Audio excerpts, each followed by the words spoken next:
آپ یاد رکھیں کہ معصومین میں صرف امام حسین علیہ السلام کی شہادت کے بعد ان کا 10واں 20واں اور 40واں منانے کا حکم ہے. باقی کسی معصوم کا 10واں 40واں 20واں منانے کا حکم نہیں ہے.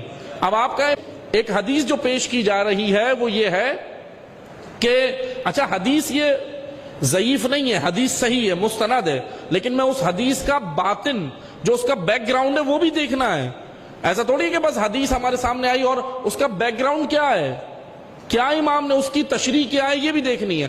مثلا وہ حدیث یہ ہے کہ 5ویں امام سے وہ جملے ہیں اور حقیقتاً ہے حدیث صحیح ہے، حدیث جو ہے وہ ضعیف نہیں ہے، میں اس کی بس وضاحت کر رہا ہوں. حدیث میں یہ ہے کہ جب عید کا دن آتا ہے 5ویں امام کہتے ہیں ہمارا غم تازہ ہو جاتا ہے. یہ جملے ہیں، لیکن وہی بات ہے، معذرت کے ساتھ ہم کلپ سننے والے لوگ ہیں، شارٹ کٹ. ہمیں 1 گھنٹے کی تقریر تو سننی نہیں ہے. اب وہ کلپ سے کیا ہوتا ہے، ہمیں ابھی بھی کلپ چاہیے اور حدیثوں کے بھی کلپ چاہیے. نہیں، دین سمجھنے کے لیے سیاق و سباق سمجھنا ضروری ہے. قرآن کی ایک آیت کی اگر تفسیر کرنی ہے تو آگے پیچھے کی آیات کا سیاق و سباق سمجھنا ضروری ہوتا ہے، بات کا متن مطلب سمجھنا ضروری ہوتا ہے. حدیث اور اسی طرح معذرت کے ساتھ جب فقہی مسائل بیان ہوتے ہیں تو وہ بھی شارٹ فتویٰ کچھ ہوتا ہے مرجع تقلید کا، اور اس کو بس اس میں سے نکال کے پسند کی چیز نکال کے پیش کی جاتی. پسند کی چیز، دین ہماری پسند کا نام نہیں ہے. امام حسین علیہ السلام یہی کہہ رہے تھے کہ لوگوں نے دین کو زبان کا ذائقہ بنایا ہوا ہے، جتنا معاش کے لیے ضروری ہوتا ہے لیتے ہیں، باقی سارا اگل دیتے ہیں. امام حسین کے جملے کربلا کے میدان میں، مکہ میں، مدینہ سے نکلتے امام حسین علیہ السلام نے کہا. اس لیے بس 2 جملے سنے. اس حدیث کا سیاق و سباق یہ ہے، حدیث صحیح ہے کہ امام نے فرمایا کہ جب عید کا دن آتا ہے ہمارا غم تازہ ہو جاتا ہے. لیکن کیا غم ہے وہ مولا کو یہ سمجھنا ہے. کون سا غم ہے؟ یہ جو محراب ہے، یہ جو میں آپ سے خطاب کر رہا ہوں، یہ جو میں آپ سے خطاب کر رہا ہوں، امام، یہ حق امام مسلمین کا ہے. کیونکہ جب وہ ظہور کریں گے تو انہوں نے آ کے امت سے خطاب کرنا، امام معصوم نے. لیکن امام کہہ رہے ہیں جب اس حدیث کو اتنا سا نکال کے سوشل میڈیا پہ چلایا جا رہا ہے، باقی آگے روایت موجود ہے. امام نے کہا، جب پوچھا گیا، راوی نے پوچھا مولا غم کیوں تازہ ہوتا ہے، اتنی سی حدیث نکالی اور کہا کہ دیکھو مولا کو غم ہے اس لیے بس آپ عید نہیں مناؤ اور اس کے بعد سوگ وضع شروع کر دو. نہیں، حدیث آگے ہے. امام نے کہا، راوی نے پوچھا مولا کیوں غم تازہ ہوتا ہے، امام نے کہا اس لیے کہ اس مسند پر، مسند حکومت، مسند ولایت اور مسند امامت پر، یعنی حکومت و ولایت اور مسند حکومت پر جب ہم بنو امیہ کو دیکھتے ہیں ہمارا غم تازہ ہوتا ہے، کیونکہ یہ حق ولایت اللہ نے ہمیں دیا ہے.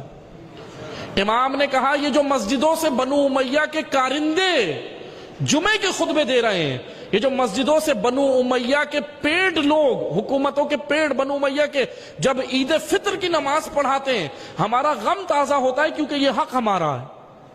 امام نے بنو امیہ کے بارے میں یہ حدیث کہی.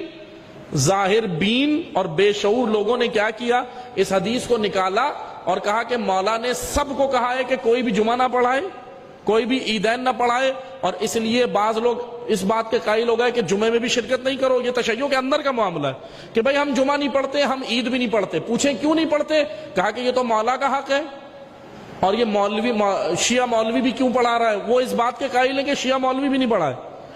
یعنی اتنے ظاہر بین ہے کہ حدیث کا متن کیا ہے، حدیث کا باطن کیا ہے، حدیث کا سیاق و سباق کیا ہے. کہ امام نے یہ نہیں کہا کہ علماء شیعہ نہ پڑھائیں، امام نے کہا بنو امیہ کے حاکم جب اس پر برسر اقتدار آتے ہیں،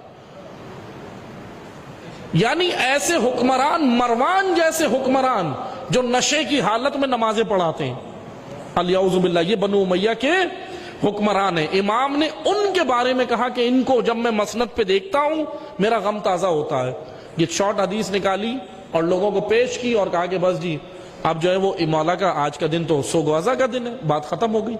لیکن ہم نے معذرت کے ساتھ، ہم کوئی تحقیق نہیں کرتے، ہم سمجھتے نہیں. ہم نے کہا اچھا مولا نے کہا نہیں، اتنے سادہ نہ بنے. سادہ لوگوں کی وجہ سے صفین میں علی روئے ہیں، صفین میں علی روئے ہیں.